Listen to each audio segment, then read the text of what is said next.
케ion고라고 하는 이 남자는요, 아프리카 우간다에서 미국으로 건너온 이민자입니다. 아시겠지만 우간다는 세계에서 가장 못 사는 나라들 중에 하나죠. 내전과 인종 갈등으로 사람들이 많이 죽기도 했지만 그보단 근본적으로 음식이 부족해서 혹은 열악한 위생 환경 때문에 많은 사람들이 죽음의 위협 속에서 살아가는 그런 나라입니다. 자, 그래서 우간다의 평균 연령은요, 제가 어제 확인한 바로 따르면 17살입니다. 자, 그런 나라에서 미국으로 이민을 왔으니까 이 케ion고 입장에서는 모든 게 다 낯설기만 했습니다. 어느 날 케ion고는 처음으로 호텔이라는 곳에 묵게 되었습니다. 그런데 하룻밤이 지났고요, 밖에 외출을 하고 돌아왔는데 케ion고 이 사람은 누군가가 자기 호텔방에 들어왔다가 나갔다는 사실을 깨달았습니다. 자, 누가 들어왔다가 나간 거죠? 당연히 호텔 서비스가 왔다 간 거겠죠. 자, 그런데 욕실에 들어가 보니까 뭔가 달라진 것을 발견했습니다. 전날 사용했던 비누가 사라지고 완전 새 비누가 놓여 있었던 겁니다. 자, 이거 우리한테 너무나 당연한 거지만 이 아프리카에서 온 남자에게는 굉장히 당황스러운 상황이 됐습니다. 자, 왜 당황스럽죠? 혹시라도 이 새 비누 때문에 돈을 더 내라고 할까 봐 그랬던 거죠. 그래서 케ion고는 프런트로 이 새 비누를 들고서 이제 가서 물어봤습니다. 이 새 비누 때문에 돈을 얼마나 추가로 내야 되는지, 사실 어제 비누도 다 사용하지 못했고 그래서 이 비누도 아직 뜯지도 않고 여기 가져왔는데 이거 돈 안 내면 안 되냐고 그렇게 조심스럽게 물어봤습니다. 자, 그러자 프런트에 있던 직원은 웃으면서 걱정 말라고, 미국 호텔은 원래 매일 무료로 비누를 새 거로 바꿔주는 거니까 그냥 그대로 쓰면 된다라고 그렇게 대답했습니다. 자, 그 말을 듣고 이 케ion고는 일단 안심을 할 수 있었습니다. 자, 그런데 그 순간 갑자기 궁금한 점이 생겼습니다. 그래서 물어봤죠. 그럼 어제 쓰다만 비누는 어디 갔죠? 아직 한참은 더 쓸 수 있을 것 같은데. 어제 남은 비누 조각이 어떻게 됐는지 궁금했던 겁니다.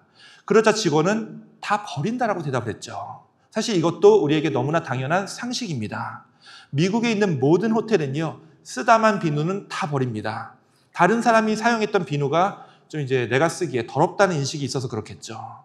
그런데 이 아프리카에서 온 남자에게는 이것이 너무나도 충격적인 사실이었던 겁니다. 아시다시피 이제 우간다나 아프리카의 많은 나라들에서는 먹을 것이 없어서 영양실조로 죽는 일이 다반사기도 하지만, 자, 그러다 보니까 이 위생의 문제가 먹는 문제보다 항상 뒷전으로 밀리곤 했었습니다. 그런데 실제로 아프리카에서 굶어 죽는 사람도 많지만 이 위생의 문제로 1년에 200만 명이 죽는다고 합니다.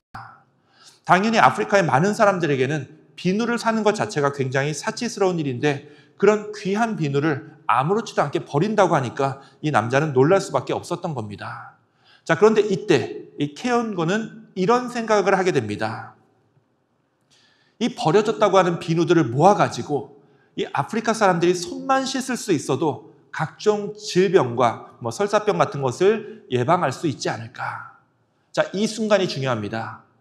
대부분의 사람들은요, 아무리 원하는 뭔가가 있어도 아무리 좋은 생각이 떠올라도 그걸 실제로 실행하지 못합니다. 그런데 이 우간다 출신의 이 남자는요, 당장 호텔들을 돌아다니면서 물어보기 시작했습니다. 자, 뭘 물어봤죠?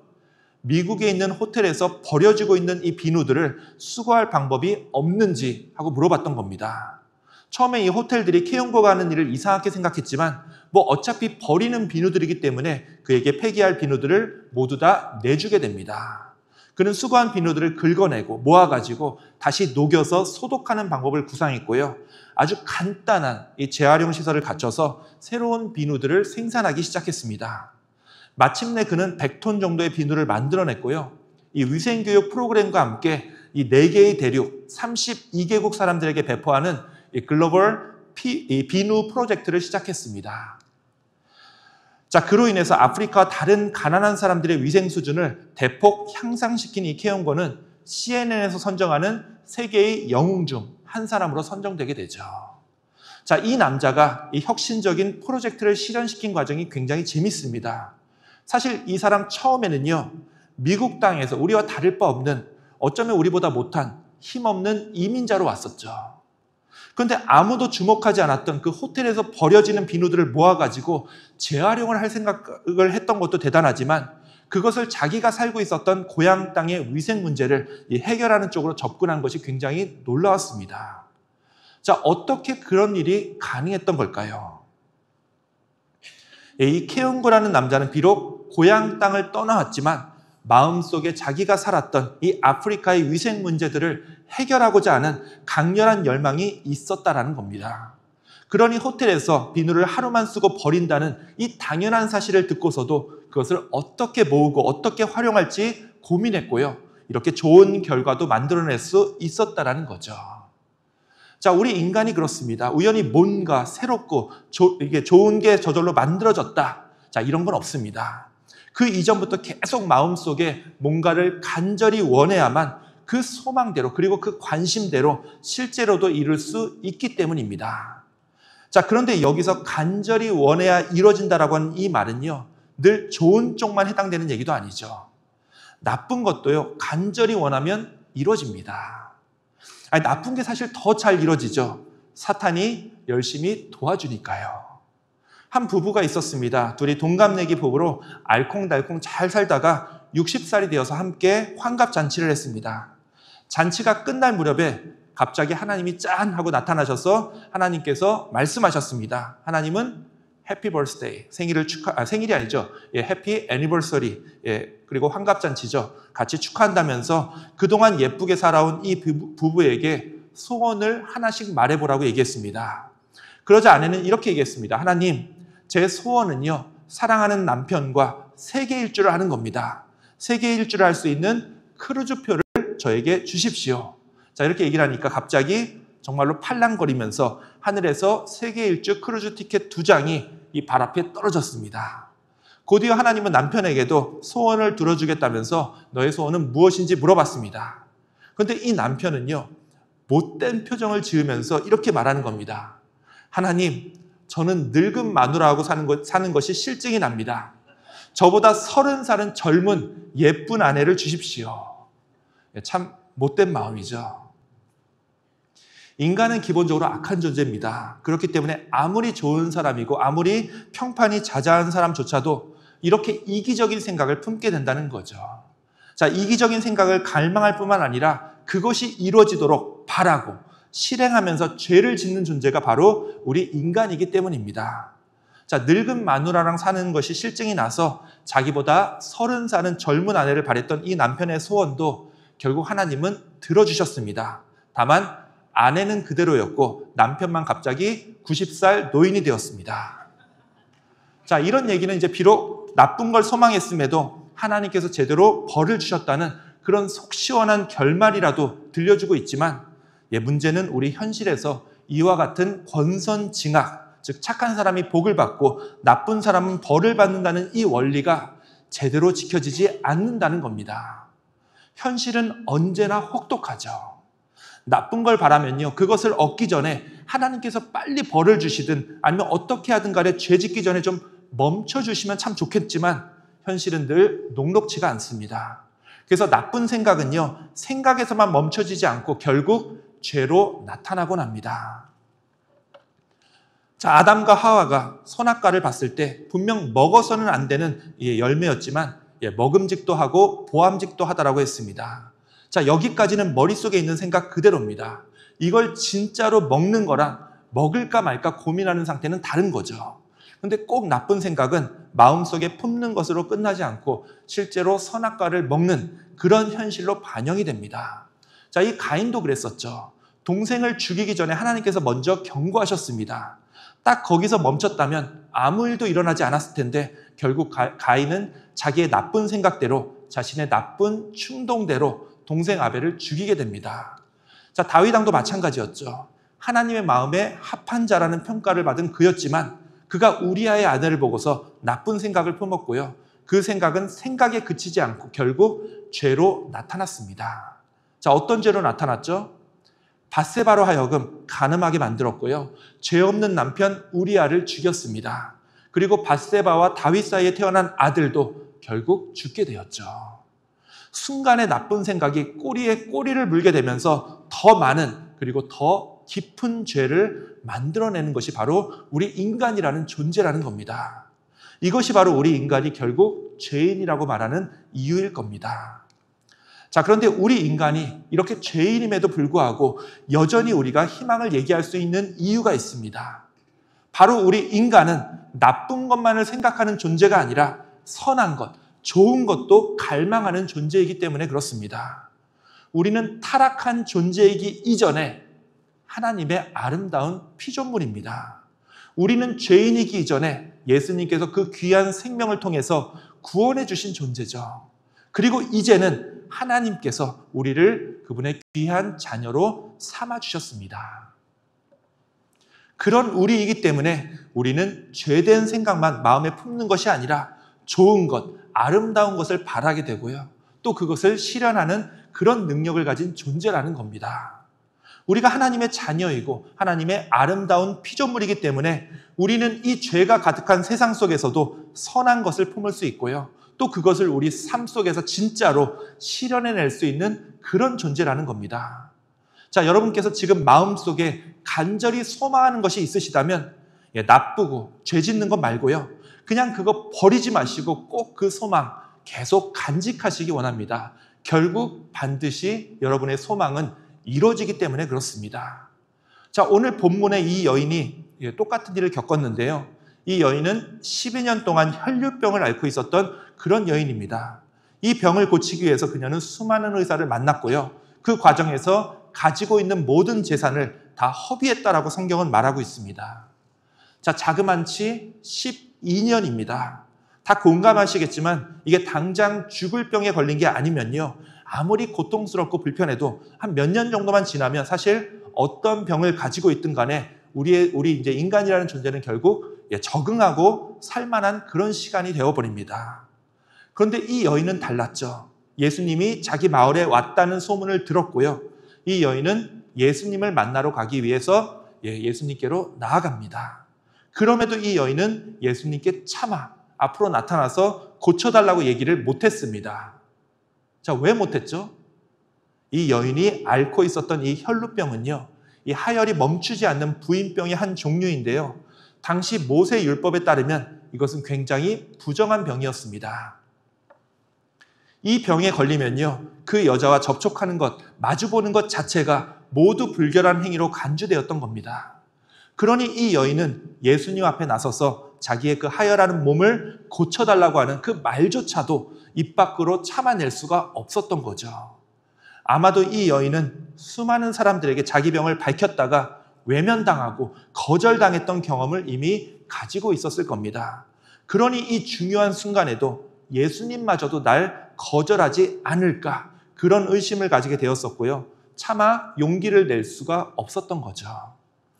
자, 어쩌면 이것은요, 우리가 굉장히 공감할 수밖에 없는 그런 상황입니다. 여러분들 모두 다 간절히 원하는 게 있었지만 그 마지막 순간에 용기를 내지 못해서 결국 포기해버렸던 그런 경험들이 다 있으셨을 거예요. 나중에 두고두고 후회했지만 다시 그 순간으로 되돌아가도 과연 내가 용기를 낼 수 있었을지 확신하지 못하는 그런 기억들을 여러분들 다 가지고 계실 겁니다. 자, 이 여인도 그래서 그랬을까요? 예수님께 자기 몸을 고쳐달라고 하는 그런 말을 참아하지 못했습니다.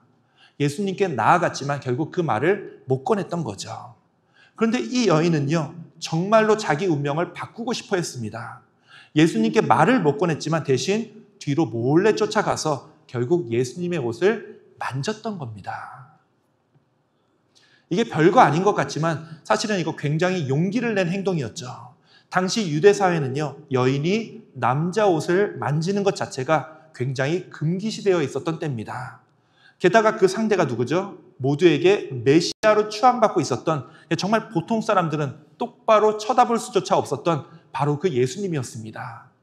그런데 이 여인은 부정한 병을 가진 몸으로 예수님의 옷자락을 만졌던 거예요. 자, 이거 엄청난 용기죠.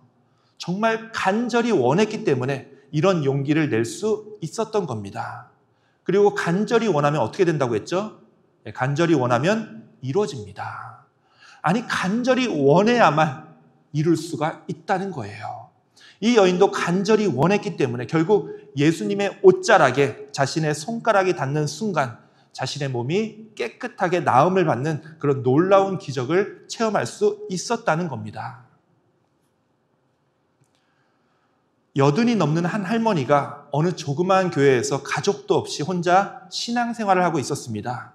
옛날에 이제 한국에서는 일주일에 10번 넘게 예배드렸던 거 다 아시죠? 이 할머니는요, 매번 예배 때마다, 그러니까 매일 새벽 기도, 주일 예배, 주일 저녁 예배, 수요 예배, 금요 철야까지 모두 다 참석을 했고요. 매번 예배 때마다 헌금 봉투에 꼭 가족들 이름을 써서 올렸습니다. 자, 그러면서 기도할 때마다 하나님, 오늘도 우리 큰아들 누구누구 못 데려왔고요. 작은 아들 누구누구도 못 왔습니다. 딸 누구, 사위 누구도 못 왔습니다. 이러면서 매번 자녀와 며느리들 그리고 사위와 손주 이름까지 하나하나 부르면서 울면서 이렇게 기도를 했던 겁니다. 하나님, 정말 소원입니다. 저 돈도 필요 없고 아무것도 필요 없습니다. 그저 죽기 전에 우리 가족들과 함께 여기 예배당에 나와서 예배드리게 해주세요. 하지만 안타깝게도 이 소원은 이루어지지 않았고요. 이 할머니는 결국 세상을 떠나고 말았습니다. 이 할머니의 기도를 매일 들었던 이 교회 목사님은 너무나 안타까운 마음에 하나님께 원망의 기도를 올렸습니다. 하나님, 이게 어찌 된 일입니까? 다른 기도는 몰라도, 다른 사람은 몰라도 매일 울면서 드렸던 이 할머니의 간절한 기도만큼은 들어주셔야 하지 않았겠습니까?